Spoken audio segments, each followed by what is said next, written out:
Today I want to show you how to process the Squid Nebula. We will look at what you have to pay attention when you capture it, and then a full processing tutorial with PixInsight and Luminar Neo. But you could also take some other post-processing software for that purpose. Hey, this is Film to Space. I'm Sascha from Switzerland, so grüezi miteinander, and thanks for watching my channel. So, this is my picture of Squid Nebula. Is it okay? Yeah, it's okay. Is it great? No, it's not. And also here, I think it's actually better. I show you the processing on a not so optimal picture because it's more difficult. It's always easier when you have the perfect picture. And so I can also give you my lesson learned. But let's first step a little bit back. What actually makes it so difficult to capture the Squid Nebula? The issue is quite simple. The squid, and that's the whole point, is very, very faint. So in principle, for everybody who wants to make scientific, exact depictions of the sky, forget the Squid Nebula. Because here, and in any other picture which you can see the Squid Nebula, the O3 is way overrepresented. If I would have here O3 equal to the HA, for example, you would almost not see the squid. And here comes now the whole issue. To depict the squid in a stellar way, you need many, many, many hours of O3. And if you look here, and that's also why I showed it here transparently with the integration time. So I have 3 hours, 45 minutes of HA. So 40 times 300 seconds. And the HA looks really great. But if you look at the O3, I have 14 hours. So that's almost 5 times as much as the HA. And this is with a SQA 106 with an f-stop of 4.8. So it's a rather fast scope. But these 14 hours, they're not sufficient. And that's why it's not a beautiful picture as you've seen other in Astrobin, where the squid is razor sharp. And when you look there at the integration time, you see 50 hours, for example. And that makes the whole difference. And the issue here for myself is that in Switzerland, this was really investing a lot of my clear night time for gathering that. 14 hours, that's about 3 full nights at this point of time in summer. And sometimes you might only have 6 or 7 clear nights over the whole summer. So it would probably take me a few years to gather these 15 hours. So it's not only about patience, it's also about feasibility. And then there's something else. You might see here at this reddish star that it kind of looks strange. It's like a hole in the nebula. And the bluish goes right down here where it actually shouldn't. Given we have so few nights with clear sky, you're kind of tolerant to this little bit of humidity in the sky where you say, oh, it's a little bit cloudy-ish, but probably it will still work. The consequence of that by adding these pictures is that you get bigger halos. And when you have such a faint nebulosity, then these halos get massive. And that was the issue here. And we'll see that when we process that. So bottom line is, if you want to shoot the Squid Nebula, if you live somewhere like Spain or Arizona, just a place where you have indefinite time of clear nights, it's a perfect target. The only thing you have to be is patient. Don't give up too early, but gather until you have your 40, 50 hours of O3. And the other thing is really only use pictures when you have perfect, absolutely dry, clear skies. If you're in a place like me, be happy when you get to a picture like that, and I am. It's nicely visible, the squid, and so doesn't get an award, but I captured it. So that's just a little bit about the background here, what I gathered, the data we're working with. So this is obviously mono. Can you also shoot the Squid Nebula with a one-shot color setup? Yes, you can with dual narrowband filters. I would use two, the HA and O3 and the O3 and S2. The great part is in both you gather O3 and then you gather also the HA and S2 automatically. So we're now in PixInsight and here are the 6 stacked pictures that I shot. Here are RGB and here is the HO and S. And if you look at the moment at the narrowband exposures, here is HA, here is S2, and it also exists, not massively, but we have some, and here is O3. And that actually shows you nicely where the issue is. This is 14 hours of O3. And this is the little tiny bit of the squid, which you can see. And we also can see here already the issue with this star, especially if I enlarge it now a little bit. But it still doesn't look that bad at the moment. And it wouldn't be in a normal picture. But again, you see faintly here the halo, which goes all the way around. And it's at the same level as the nebulosity.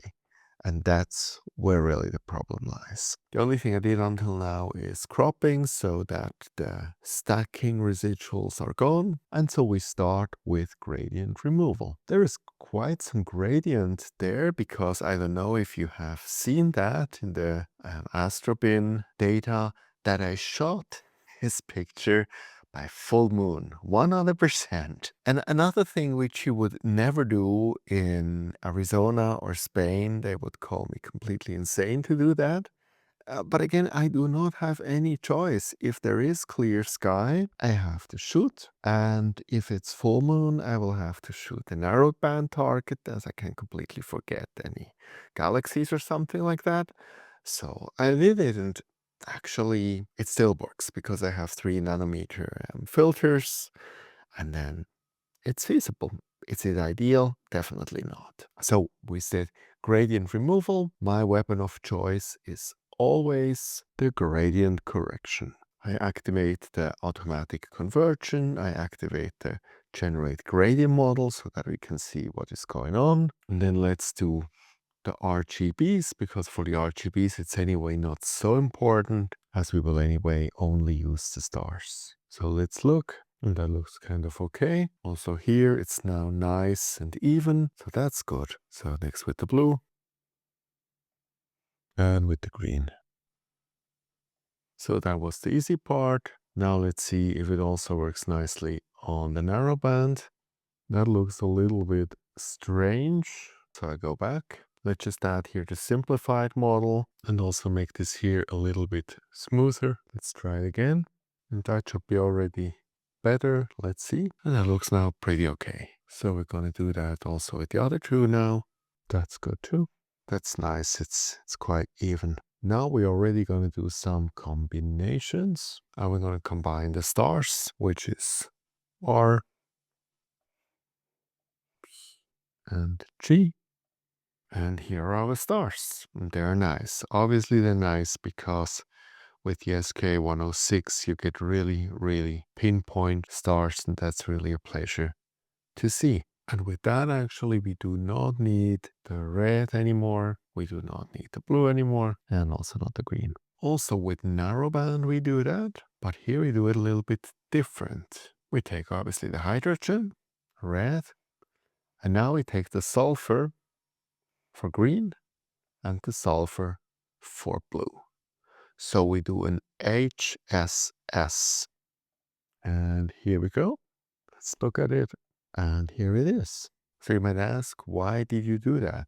Let's go back. So there is something fundamentally different and again something completely unscientific, which is done in each and every practically photo of the Squid Nebula that you see. And that is, we want the Squid Nebula to be blue because it's O3, right? O3 blue, makes sense. And we want it to be seen as a squid, as a unit. Now, as you can see, the Squid Nebula is actually in front of the HA nebulosity. And as you know, if I would simply now integrate it into the other two bands, the color would change because the red and the blue and the green is mixed and gives then a color combination. But it's not blue anymore. So the only way how we can actually achieve that the squid is so nicely blue all over and uniform, is that we actually blend it in. And that's why at the moment we only want the surrounding and we deal with the squid separately and then we blend it in afterwards. But with that, we can also delete the sulfur and we can delete the HA. So now we have 3 pictures still here to proceed. The stars, I call them now stars. Then here, let's call this HSS and the O3. Okay, so what's next? We can start with any of these 3, but usually I start with the stars simply because that's easiest. So according to the new BXT guidelines, we go to Process, BXT, we select Correct Only, and throw it on here. And that will simply correct the stars, take any color fringing away or stuff, fluorescentricity, but leaves everything else exactly the same. With that done, we have to do SPCC, and for SPCC we have to solve it, at least if you have cropped it or stacked it anywhere else than in PixInsight.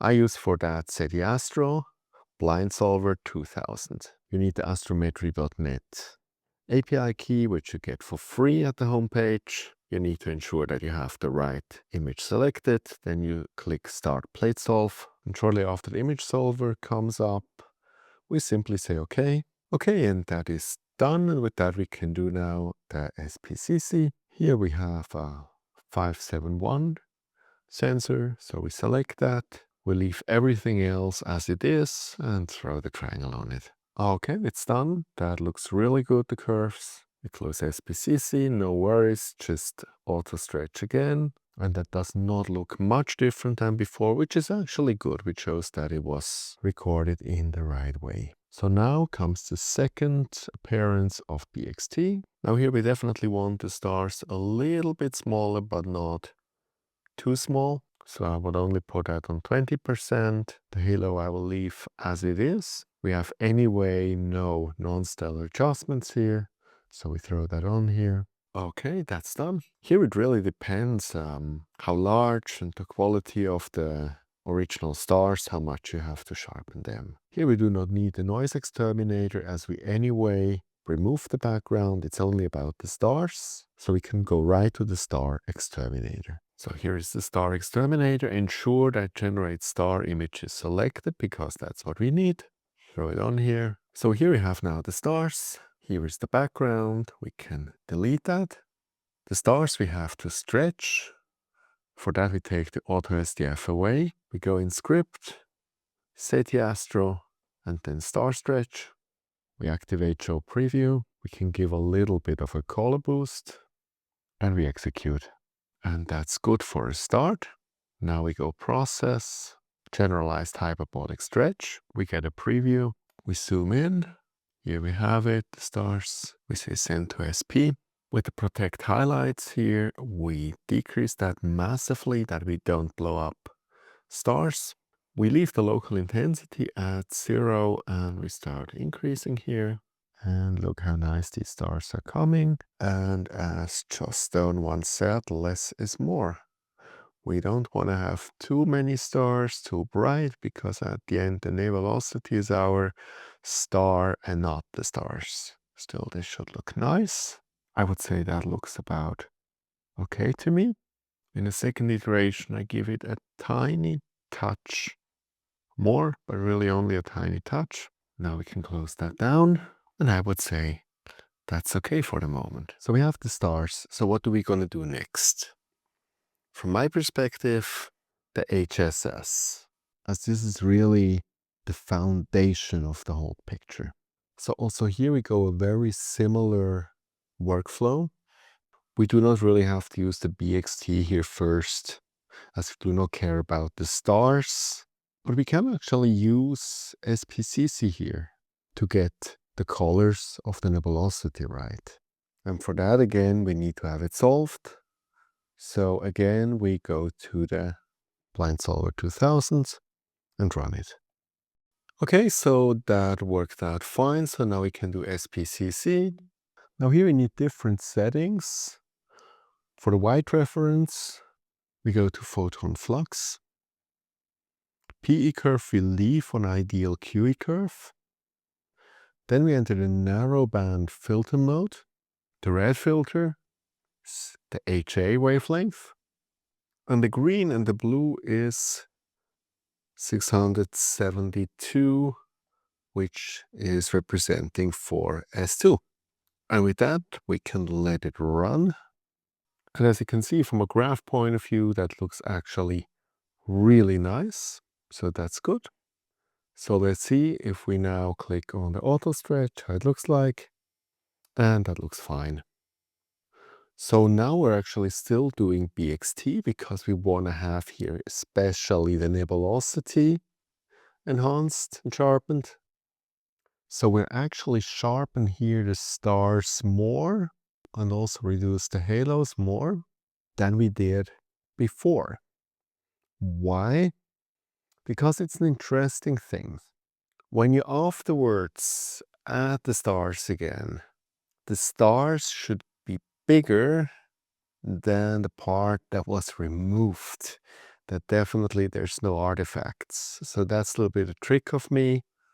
Always sharpen the stars more by the stars you remove than the ones that you leave. Obviously, that's in cases where you add different stars that you removed, like here. Here with the non-stellar adjustments, I really dial it up, about like this here, and then we get it going. Then we're using noise exterminator, I would say around 70%. And by the way, I'm using all these exterminators here, so normally, and it should really be normal, it should be default. If you have PixInsight and you do not have yet the exterminators, you're really missing out. It's like the only real reason these days to still buy PixInsight, because this is where the exterminators are available. So if you do not have the exterminators yet, in the description below, you will find the links which bring you directly to the site of Russ Groman. Okay, noise exterminator is done, and when we zoom in, that looks pretty good. So with that, we go now to the star exterminator, and here we really don't need the stars. They can go hasta la vista, and that's fine. All the stars are gone. And with that, we are ready for stretching. So let's turn the lights out. And we can start here with a statistical stretch of, say, the Astro. That always makes it easier afterwards.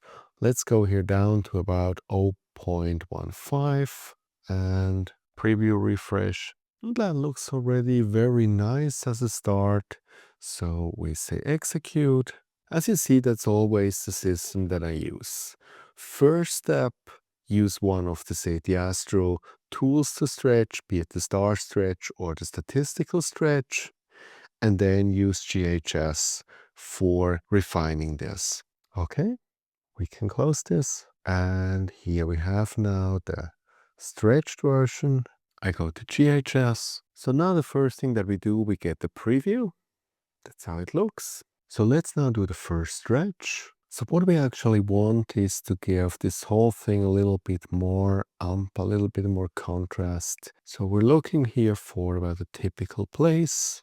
It could be around here, for example. And now I say send to SP. So this is now added here. The local intensity I keep at 0. I want to work very focused on certain brightness areas now. So we leave that, and now we actually increase the stretch factor, and you see how nicely now these parts start to glow. And if I look now like before, that looks much nicer. So that's already okay. As you see, there's already now a second layer, so we could go on. Or we can also play here with the symmetry point, and look what happens when we change that. I think here I like it. Also here comes now a little bit more. So I say, okay, that would now definitely be too much. So let's reset. I go now also into linear. Here with low clip, I change the loss 0 to a 1. Doesn't work, then I take 2 zeros away as a 1. Now it works. And you see it gets now a little bit darker without that I really clip, and I like that. So I execute that. Perfect. And with that, actually, we can close this down, and this is good enough. Now, when we zoom in here, we still see a ton of noise. I feel we can intervene here again with the noise exterminator. And that's, by the way, the good part here about the noise exterminator. Even Ross says you can use it in linear, in non-linear. You can use it multiple times. So just use it as it's good. I go now higher to 90% here, go up 3 iterations to really get out this noise. And we see also, if we look that again, undo, that a lot of this noise is gone. Now, did it destroy also the structure that we also want to see? Let's take here apart. And we really have a lot of nebulosity. I now undo and redo. And no, it did not destroy the nebulosity at all. That's also something, that's how it should be. And with that, we're okay here with the nebulosity. It is also important that we do not stretch at the moment too much, as afterwards actually the squid still has to be included here. So what we can do as a last thing is a script in a toolbox, which is called Improve Brilliance. Now, as always, with such scripts, less is more. So I wouldn't go here with the full 0.5, but I would go with about an 0.3. And you see that already has quite a drastic effect. Say now, okay. And that is the effect. A bit more contrast, a little bit more pop, looks nicer. And with that, our HSS is complete, and all that's left is the squid. Okay, and here we have now the Squid Nebula, finally. Just to remember, we only did gradient correction so far, and we're going here a little bit a different sequence than you would expect.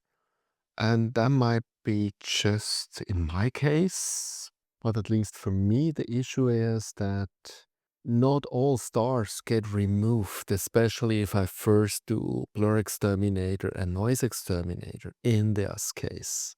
You will also see, even if I do it now, still some stars are left. That's unfortunate. We will have to deal with that.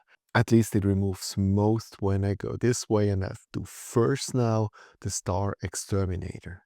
And you see that's how it looks now, and you see all the stars that are left out of whatever reason, because they're too bright or I don't know. But we're going full circle back about 2 years when I first reviewed the Star Exterminator, and I kind of criticized that Star Exterminator has no kind of a selection how radical I want to remove stars, how similar they have to be to galaxies or something. And in situation like that, this just bites. That's just unfortunate, because I will have to deal with all of these stars. They cannot be in here the way we're dealing with it. But at the moment, we'll leave it.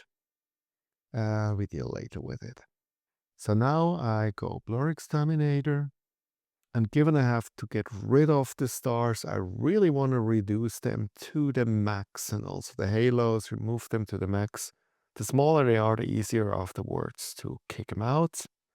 When we talk about the squid, I stayed with a 0.8. That's good. I move it in.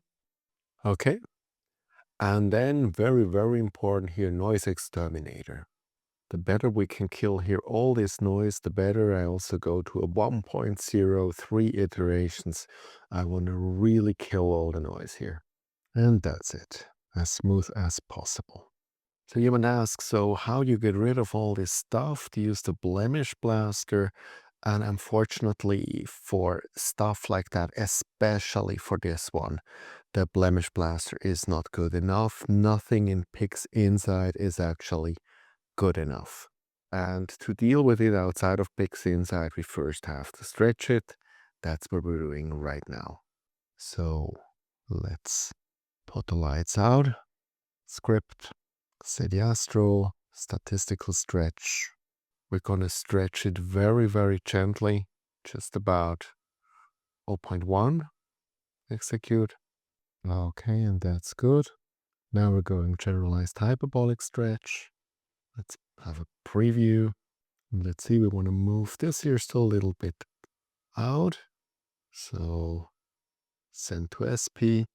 We keep this on a 0. Let me move this here back to protect highlights to ensure that we don't blow the stars even more out. And now let's see if we can look at that. Nice, nice. How the squid actually is accentuated. Very nice. Okay. And in another life, in another picture, we would have huge issues here because you see all this blocky stuff here. It's probably because I used so radical all these tools. I don't care here about it, quite honestly. It's good. So the next thing is actually, before we now move it out to actually deal with all this stuff, we want to have it in the right color, in blue. So how do we going to do that? We take a script of Mr. Adam Block, and it's called NB Color Mapper, Narrowband Color Mapper. Why our narrowband? Actually, the idea here is a little bit a different one than what we do right now. But anyway, so we just select here, 03. Now we see the picture. We see it in red, but we do not want to have it in red, but we want to have it in blue. So we just go here on blue, and we select the blue, which looks the way we want it, but like this. Then we actually increase the saturation to about 0.8, so that we have this picture really saturated. And when we think that looks cool, then we say here update, and then we click the green hook down here, and it's done. Look at that. We have a blue picture, which is good and also which is bad, because what we want to have in blue is the squid. What we do not want to have in blue is anything else. So there's a lot now to deal with. All the stuff around the squid, and obviously, and that's the huge issue, the big star here. So as stated, we cannot do that in PixInsight. Not going to fly. So we save file, save as, and save it as a TIFF. Now for this next section, you have to choose your weapon of choice. I use Luminar Neo. You can also use Photoshop or any other advanced photo editing software. Just something better than PixInsight. So the first thing I want to do, I want to work here on this star. The big problem here is that it really actually impacts the nebulosity. And obviously the main advice would be ensure that you do not have such a star here. But it's actually a good example because sometimes stuff like that happens. We have to deal with it. So what we have here is an erase tool, and we have to use that relatively huge. Probably like this, unfortunately. And so let's see what happens if we click erase. And actually that's, it's pretty good, I have to say. And that's the cool part about Luminar Neo. Now we just get rid here of the other stuff, which is close by the nebulosity. Then we also have to deal with the other stars, which are still visible in here. For example, this here, this here, this here. And so from that point of view, the squid is now ready. So now is the question, how do we deal with the whole rest of this mess? And the best way to deal with it is with a mask. I'll draw them myself, that is easiest. Let's go a little bit down with the softness. And let's just paint this on. We do it generously enough that we definitely do not impact anything of the squid. Good. Then we have to invert it. Okay. And now, goodbye everything else. Exposure down, contrast up, shadows up, black levels up. Okay. And I would say there's not much left anymore. There's a little tiny star down here which resists. And we'll just erase that now. Erase, bye-bye star. And the star is gone too. And that's already fine. So we export that now. Important is to export that again in full resolution TIFF so that nothing is lost. Now we're going back in PixInsight, open this one. Okay, and here it is. So much better than before, isn't it? So here is now our squid, and now we have to combine it with the nebulosity. You might remember that we actually have here the nebulosity. And we do that with a script also from Atom Block, which is called Image Blend. So we take here the nebulosity, and here we take the squid palm. Here it is. Then we say, do it. Okay, we can close the script. And here we have it. The squid within the nebulosity. And now comes already the next blend, because we also want to have stars in here. So we go again to the image blend tool. Now we take here the image blend, and we take down here the stars. So here they are, still a little bit too strong. So we go a little bit down with the opacity, and I think that looks to me about right. So I also say okay, and here we are. The squid, the nebulosity, the stars, all is there. Now, if you want, you can take that to an extra loop again into Photoshop or Luminar Neo. But in principle, that's already pretty good, I think. Especially when we think about where we came from a rather low integration time of the squid. We had the huge issue here, which is now invisible. And with that, we are on the end of this large journey we spent together to catch the squid. I hope it was valuable, and I hope you can also catch the squid. And if you have a little bit more patience, gather a little bit more light, it will even be much cooler than this one. So I wish you much luck on your journey and wish you clear skies.